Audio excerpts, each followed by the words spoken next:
Welcome to e learning course of MDCDU polytechnic Dantewada. आज हम लोग पढ़ेंगे phase control rectifier, principle of phase control rectifier. तो सबसे पहले हम जो पढ़ेंगे वो है आपका half wave single phase half wave phase control rectifier with resistive load.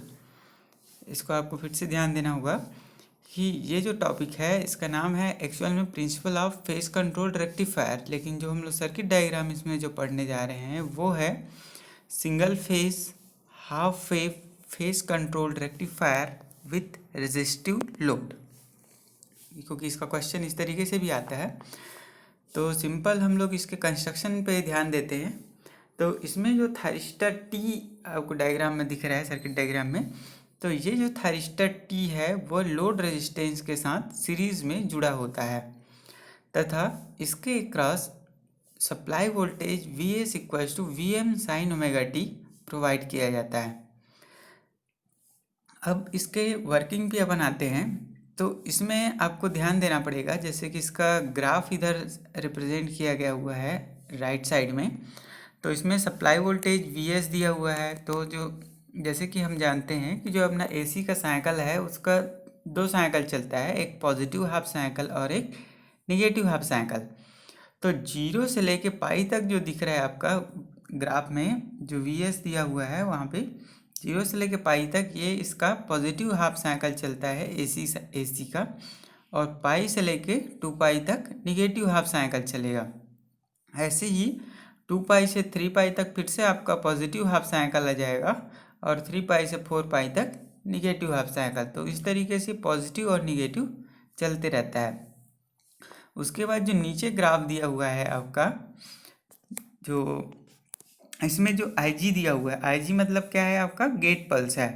तो गेट पल्स में क्या होता है कि एक फायरिंग एंगल होता है कि जिस एंगल पे हम लोग उसको ट्रिगर करते हैं गेट पल्स को, वो कहलाता है उसका फायरिंग एंगल। क्योंकि थायरिस्टर में ये होता है कि जब तक आप गेट पल्स नहीं दोगे तब तक एससीआर स्टार्ट नहीं होगा। तो इसके लिए फायरिंग एंगल होता है, क्योंकि उस एंगल के बाद ही उसमें आउटपुट जनरेट होता है। तो इसमें फायरिंग पल्स दिया गया हुआ है। और इसके जो नीचे वाला है ग्राफ जो आपको दिख रहा है वो है आपका आउटपुट वोल्टेज का V0। तो चलो हम इसके वर्किंग पे ध्यान देते हैं। सबसे पहले तो जब प्रत्यावर्ती धारा के धनात्मक अर्धचक्र में, अर्थात जो अल्टरनेट साइकिल है इसके पॉजिटिव जब हाफ साइकिल चलेगा मीन्स 0 से लेके पाई तक, तो उस समय जो आपका थायरिस्टर है उसका एनोड साइड में पॉजिटिव सप्लाई जाएगा। जैसे कि डायग्राम में आपको दिख रहा है ऊपर प्लस नीचे माइनस लिखा हुआ है। मतलब इस समय जो थायरिस्टर है उसके एनोड में पॉजिटिव सप्लाई जा रहा है और कैथोड साइड में जिधर से लोड साइड है उधर से निगेटिव सप्लाई जा रहा है। मतलब इस समय ये जो एससीआर है वो फॉरवर्ड कंडीशन पे है। तो इस एससीआर में जैसे ही हम लोग गेट पर सप्लाई करेंगे तो उस केस में एससीआर कंडक्ट होना स्टार्ट करेगा। तो कितने डिग्री पे हम लोग फायरिंग एंगल दे रहे हैं? अल्फा डिग्री पे। अल्फा क्या है आपका? फायरिंग एंगल है। जैसे ही इसको गेट पल्स देंगे अल्फा से स्टार्ट होगा और इसका जो आउटपुट है कहाँ तक जाएगा? पाई तक जाएगा। इसके पहले जैसे आपका 0 से लेके अल्फा तक ये जो आउटपुट वोल्टेज है वो 0 है। वो क्यों है? क्योंकि हालांकि आपका जो थायरिस्टर है वो फॉरवर्ड बायस में ही था, लेकिन जब तक इसको गेट पल्स नहीं देंगे तब तक ये एससीआर स्टार्ट नहीं होता है। इसलिए ग्राफ में आउटपुट वोल्टेज पे ध्यान देंगे। 0 से लेके अल्फा तक ये आउटपुट वोल्टेज इसका 0 है। उसके बाद जैसे ही इसको गेट पल्स दिया जाता है तो वो अल्फा से लेके पाई तक कंडक्ट करेगा पॉजिटिव हाफ साइकिल में। इस समय हमको लोड के क्रॉस मीन्स जो लोड रजिस्टर है वहाँ पे आउटपुट वोल्टेज मिलेगा। उसके पश्चात इसका जब ऋणात्मक अर्धचक्र होता है दैट मीन्स पाई से लेके 2 पाई तक, तो इस कंडीशन में क्या होगा कि पाई से लेके 2 पाई तक चूँकि एससीआर का जो पल्स है वो इस एक्ससीआर के क्रॉस जो anode to cathode terminal voltage है वो चेंज हो जाएगा। उसमें क्या होगा, निगेटिव हाफ साइकिल में ऊपर साइड में माइनस होगा और नीचे में प्लस हो जाएगा। मतलब एनोड साइड में निगेटिव सप्लाई जाएगा और कैथोड साइड में पॉजिटिव सप्लाई जाएगा। तो इस समय आपका जो थायरिस्टर है वो रिवर्स बैस में होगा। तो जैसे आपको पहले बताया गया था कि जब SCR रिवर्स बैस में होता है तो उस समय ये ऐसा ओपन सर्किट बिहेव करता है, इस समय ये वर्क नहीं करेगा, मतलब इस समय आउटपुट वोल्टेज क्या होगा, 0 होगा। इसलिए निगेटिव हाफ साइकिल में मतलब पाई से लेके 2 पाई तक आउटपुट वोल्टेज 0 रिप्रेजेंट किया गया है। ग्राफ में आउटपुट वोल्टेज में 0 दिख रहा है आपको। उसके बाद फिर से इसका पॉजिटिव हाफ साइकिल स्टार्ट हो जाएगा 2 पाई से लेके 3 पाई तक। VS को ध्यान देंगे, 2 पाई से लेके 3 पाई तक फिर से इसका पॉजिटिव हाफ साइकिल स्टार्ट हो रहा है।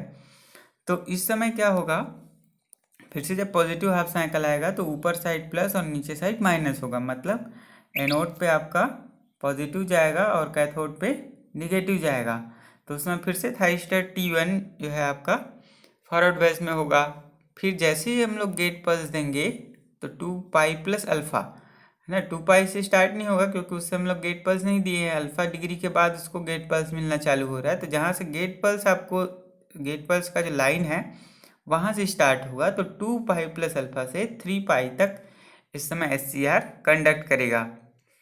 उसके बाद जैसे हम लोग 3 पाई से 4 पाई तक जाएंगे फिर से निगेटिव हाफ साइकिल आएगा, तो इस समय फिर आउटपुट वोल्टेज 0 हो जाएगा।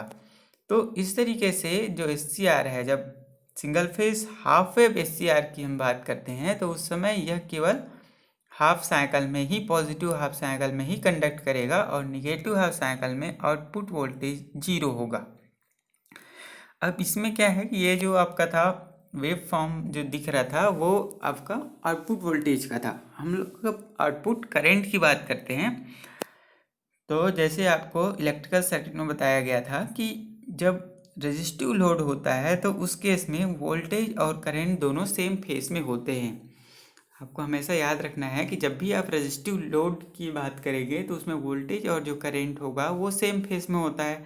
इसलिए जैसा वेव फॉर्म आउटपुट वोल्टेज का है वैसे exactly wave form output current का ही होगा, है ना। तो इस चीज़ को ध्यान देना है, बस मैग्नीट्यूड में थोड़ा सा डिफरेंस आएगा। जैसे अपन वोल्टेज के लिए जो वेव फॉर्म बनाया है वो थोड़ा सा हाइटेड है, तो आप करंट के लिए थोड़ा सा इसको छोटा बनाएंगे, लेकिन जो वेव फॉर्म है उसका जो शेप है वो वैसे ही रहेगा, ठीक है। तो इस तरीके से इसको ध्यान रखना है पॉजिटिव हाफ साइकिल और निगेटिव हाफ साइकिल में। और एक चीज़ में आपको और ध्यान रखना है कि ये कहाँ से कहाँ तक कंडक्ट करता है, क्योंकि एग्ज़ाम में पूछा जाता है कि जब SCR जब रेजिस्टिव लोड में रहेगा, single phase half wave resistive load, तो उस केस में थायरिस्टर कहाँ से कहाँ तक कंडक्ट करता है, तो अल्फ़ा से लेके पाई तक ये कंडक्ट करेगा, ठीक है। तो इसके नेक्स्ट लेक्चर में हम लोग देखेंगे इसका डेरिवेशन। तो इसका डेरिवेशन थोड़ा सा मैथमेटिकल है पूरा ही, तो उसको आपको अच्छे से बनाना पड़ेगा। तो आज के वीडियो के लिए यहीं पे समाप्त करते हैं, नेक्स्ट वीडियो में इसका डेरिवेशन देखेंगे। Thank you.